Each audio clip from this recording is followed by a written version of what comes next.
خب سلام بچه ها، امیدوارم حالتون عالی باشه. در این ویدیو نکات بیشتری در مورد معادله صفحه و موارد مربوط به اون رو بررسی خواهیم کرد و مثال های بیشتری رو خواهیم دید. کار رو با مفهوم صفحات متقاطع آغاز خواهیم کرد.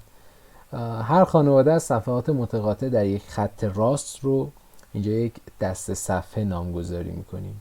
منظور چی است؟ یعنی اینکه ما تعدادی صفحه داریم که در یک فصل مشترک یکسان همدیگر رو قطع کردن. یک سری صفحات متقاطع داریم. مجموع همه اینها رو یک دسته صفحه نامگذاری میکنیم.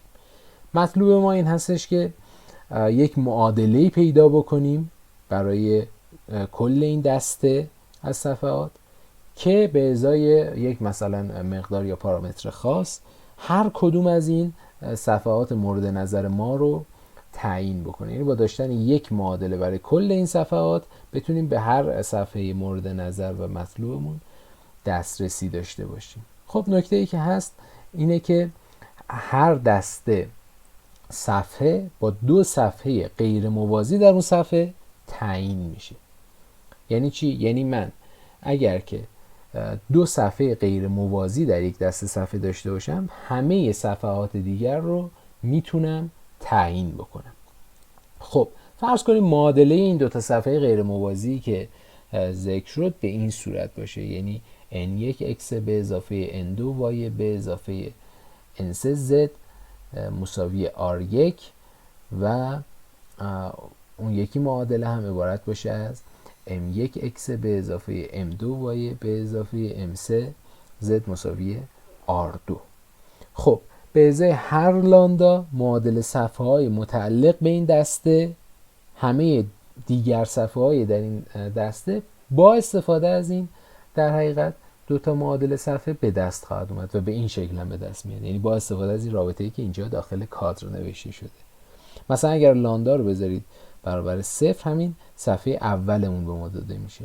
البته این صفحه دوم از این رابطه قابل دسترسی نیست، چون هیچ مقدار لاندایی رو نمیتونید بدید که این صفحه دوم رو بده، ولی بقیه صفحه ها غیر از این صفحه دوم همگی از این رابطه قابل دسترسی خواهند بود. اینجا تو مثالی که به ما داده شده از ما خواسته معادل صفحه‌ای رو پیدا بکنیم که از فصل مشترک دو صفحه x به اضافه y منهای 2z مساوی 6 و 2x منهای y به اضافه z مساوی 2 و نقطه A0 مساوی منهای 2 0 و 1 بگذره.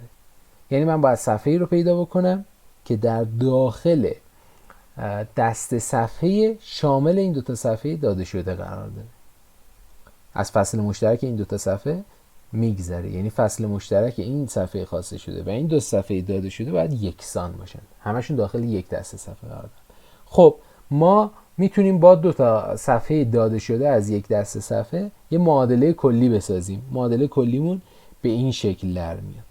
حالا برای اینکه معادله صفحه مورد نظرمون رو در این دسته صفحه پیدا کنیم، باید لاندای متناظر با اون معادله رو در حقیقت پیدا بکنیم. خب این صفحه‌ای که از ما خواسته شده چه ویژگی داره؟ به ما گفته شده که باید از نقطه A0 هم بگذره. یعنی باید نقطه A0، مختصات نقطه A0 در معادله اون صفحه صدق بکنه.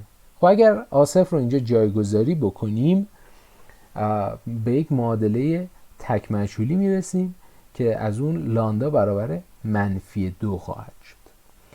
و خب با استفاده از معادله اولیه‌ای که داشتیم معادله صفحه مورد نظرمون به دست میاد. یعنی من تونستم با معادله دسته صفحه در حقیقت شامل این دو تا صفحه مفروض در صورت سوال معادله صفحه‌ای که ازم خواسته شده بود رو پیدا بکنم. لانداش رو پیدا کردم و معادله صفحه مورد نظرم به دست میاد.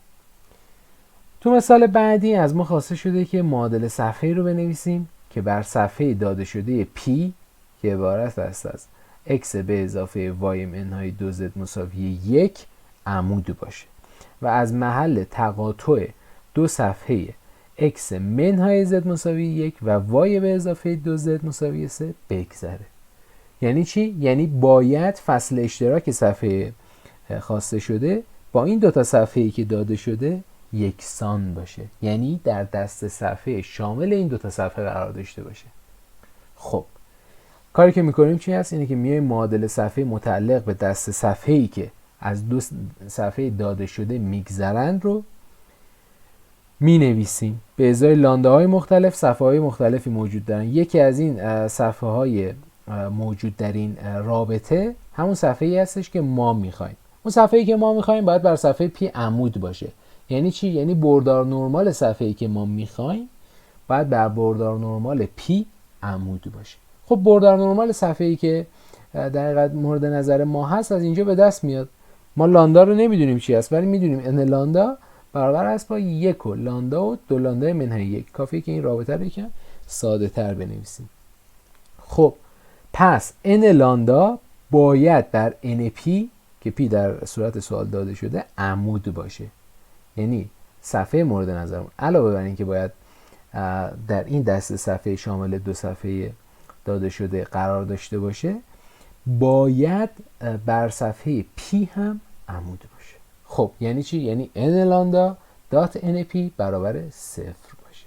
از اینجا لاندا برابر 1 خواهد شد. یک رابطه یک مجهولی داریم، یک معادله یک مجهولی داریم و معادله صفحه مورد نظرمون با جایگذاری لاندا مساوی 1 در رابطه x منهای z منهای 1 به اضافه لاندا در y به اضافه 2 z منهای 3 مساوی 0 به دست میاد و برابر خواهد شد با x به اضافه y به اضافه z مساوی 4. خب مفهوم بعدی که اینجا باهاش سر و کار داریم فاصله نقطه دلخواه از صفحه هست. یک صفحه داریم، یک نقطه خارج اون و میخوایم که فاصله نقطه مورد نظرمون از اون صفحه رو پیدا بکنیم. فرض کنیم نقطه دلخواهمون دارای مختصات x0 و y0 و z باشه و صفحه در حقیقت داده شده اون هم معادلش n1x به اضافه n2y به اضافه n3z مساوی r1 باشه. خب حالا فاصله نقطه p0 از صفحه داده شده از این رابطه به دست میاد. رابطه‌ای که در اون در صورت باید قدر مطلق جایگذاری p0 در معادله صفحه بر روی رادیکال در حقیقت n12 به اضافه n22 به اضافه n23 n32 که همون در حقیقت اندازه بردار نرمال هست در این رابطه قرار داره. خب این از نظر هندسی به چه معنا هست؟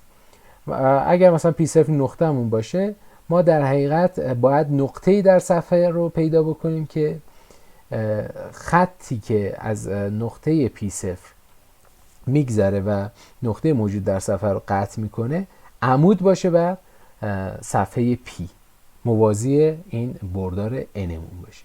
یعنی چی؟ یعنی ما باید نقطه‌ای رو پیدا بکنیم که در صفحه p پیدا بکنیم که فاصلهش با p0 کمترین باشه و برای اینکه این اتفاق بیفته باید این خط واصل بین این دوتا نقطه در حقیقت عمود باشه بر صفحه p. یک مثال رو اگر ببینیم به ما گفته که مطلوب است محاسبه فاصله نقطه 2 منفی 1 و 3 از صفحه 2x منهای 2y منهای z مساوی 9 که خب با توجه به فرمولی که داریم دی رو میتونیم محاسبه کنیم که برابر 2 میشه. نقطه داده شده رو جایگذاری میکنیم و بردار نرمال رو هم که اینجا داریم از معادله صفحه اندازش رو هم در حقیقت محاسبه میکنیم. دقت بکنید که فاصله همواره باید مقدار مثبت داشته باشه و این رو باید حتما چک بکنید که یک وقت این قدر مطلق مثلا فراموشتون نشه. نکته بعدی که اینجا وجود داره زاویه بین دو تا صفحه است. زاویه بین دو تا صفحه‌ای که چنین معادله‌ای دارن در حقیقت عبارت است از زاویه بین بردار نرمال های اونها. مثلا اگر n و m یا حالا مثلا n1 و n2 باشه که در تصویر اونجوری است، تتا برابر خواهد شد با آرک کوسینوس n دات m بر روی اندازه n در اندازه m. یعنی زاویه بین بردار نرمال های این دوتا صفحه. این صفحه مایل و آبی رنگ بردار نرمالش این در حقیقت بردار آبی هست و این صفحه قرمز رنگ و در حقیقت افقی بردار نرمالش این بردار قرمز رنگ هست که خب این تتایی که در حقیقت زاویه بین این دوتا صفحه هست دقیقا همون تتایی هستش که زاویه بین دوتا بردار داده شده است. تو این مثالی که اینجا داریم ازمون خواسته شده که محاسبه کنیم زاویه بین دو تا صفحه‌ای که به این شکل داده شدن. خب این دو تا صفحه بردار نرمال هاشون به این شکل هست و تتا از رابطه‌ای که داشتیم به این صورت محاسبه میشه با در حقیقت محاسبه آرک کوسینوس. امیدوارم این ویدیو کمک بکنه در اینکه این مفاهیم بهتر برای شما عزیزان جا بیفته. حالا در ویدیوهای بعدی مطالب بیشتری از این دست رو بررسی خواهیم کرد. خدا نگهدار.